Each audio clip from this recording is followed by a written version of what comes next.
Hello, welcome back to my kitchen. Today we're doing a recipe that technically is a Thanksgiving recipe, but I would argue you can also do it for Christmas.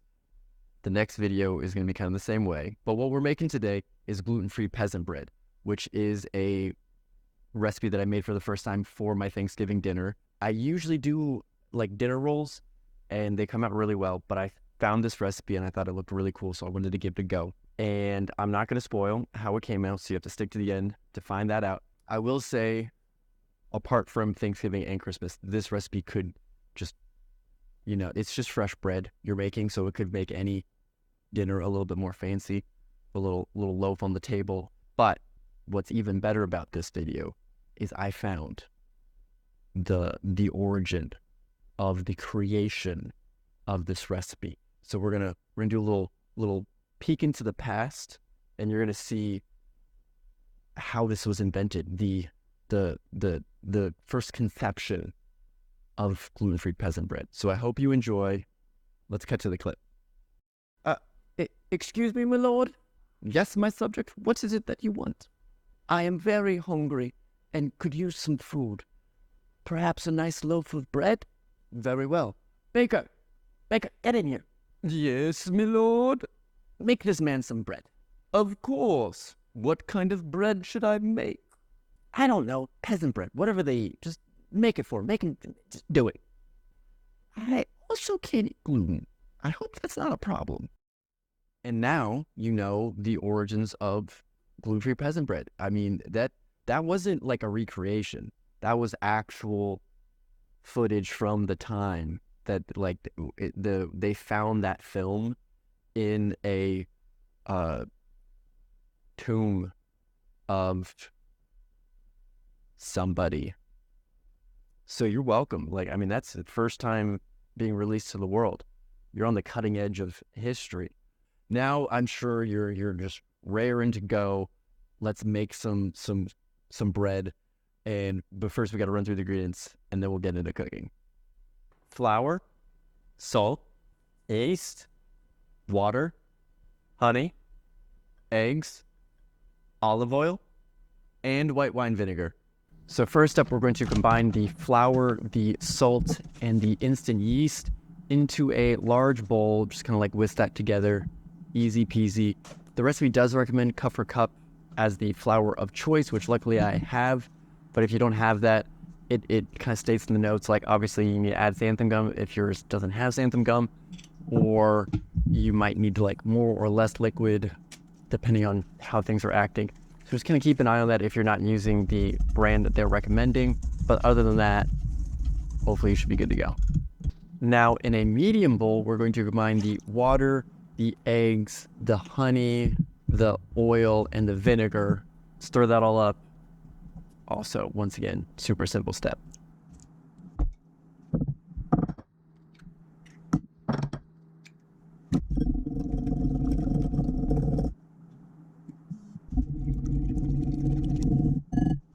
Now we have a large bowl with dry ingredients and a medium bowl with wet ingredients. Obviously, we're going to put the wet ingredients into the dry ingredients because it has a larger bowl, can hold more things. And then just mix that up until you have a kind of cohesive batter or dough. Dough is the correct term because we're making bread.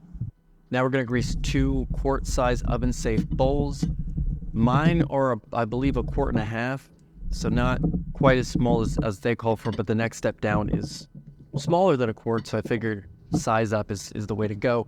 If you don't have oven-safe bowls, you can use a 9x5 loaf pan, and it should work the same. You just won't have to do the divide step that's coming up next. Now we're going to take the dough that we have, divide it into 2 even amounts, put them in the glass bowls, and then we're going to let those proof up for anywhere from like 30 minutes to 2 hours, kind of depending on the temperature of your house. I like my house a little bit colder, so it's probably going to take a little bit longer. Versus if you have a warmer house, it'll be a little bit warmer. And if you're real fancy and you have like the proofing setting on your oven, that's probably where the 30 minutes will come from. So now we bake the dough at 425 for 15 minutes. Then we drop it down to 375 for 17 to 20 minutes until it's kind of like golden brown all over. take it out of the oven, take it out of the bowl or loaf pan, depending on which route you went down, and let that cool for 20 minutes before you cut into it. Typically, this portion of the program, I would have the product in my hand, and then I would put it in my mouth. Unfortunately, I do not have it because I filmed and, prepared this a week ago, and we ate most of it, and then I saved some to have in this video. And unfortunately, before I was filming this, I opened it up and there was some mold on it. So I'm not going to eat that because I don't need any penicillin at the moment. But this is a learning moment still, because you now know that the shelf life is roughly about a week, maybe 5 days to be safe, because I haven't really looked at it in a few. All of that, once again, being said, if it wasn't for this video, that bread would have been gone day like 3, because it was tasty. It was fan favorite from the crowd. My parents came down, and I should have recorded some kind of reaction because I knew I was going to make this, but I didn't, and I didn't write down any kind of comments. But I do remember they did comment on it in a positive way. I just can't remember the words that they said. I'm just going to assume, I'm not going to do another clip, but let me think back. I'm pretty sure it was, oh my God, this is the best bread I've ever had. Aaron, you're a genius. You're a master of baking. You should open a loaf stand.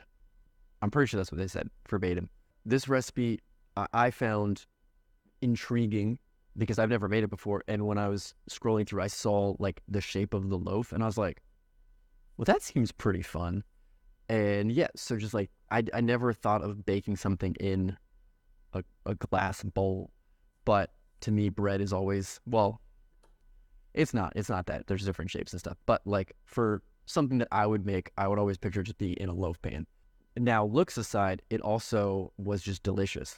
It was very spongy. It wasn't dry. It was just real good. And then some leftover turkey sandwiches the next day on that. Oh man, so good. So I highly encourage you to go out and give this recipe a go. And if for whatever reason you're still watching and bread's not your thing, I mean, thank you for sticking around for something that you have no interest in. Maybe this has inspired you to give some other recipe a go, because this is one of the recipes that I was kind of scrolling through, saw it, and I'm like, that seems interesting. I don't know if I'll make it because I usually do a dinner roll for Thanksgiving. And then I was like, you know what? Let's give it a go. So if you have a recipe that you've been kind of should I do this? Just do it. See what happens. The worst thing is you now learn how to make a better food in the future. Your mistakes in cooking just makes you a better chef because you now know what not to do. Very similar to, the whole Thomas Edison 1,000 ways not to make a light bulb kind of a thing. And then the other side is you make something delicious just right out the gate, and then now you know how to make something delicious. Very not Thomas Edison-like, but a big old win for you. So either one of those paths, hopefully you give it a go. Hopefully you learn something, and hopefully make something delicious and share it with people, because I know we're past Thanksgiving, but sharing food with people is a nice thing. I'm going to stop rambling, and on that note, bye, Mom. Still not dead. See you.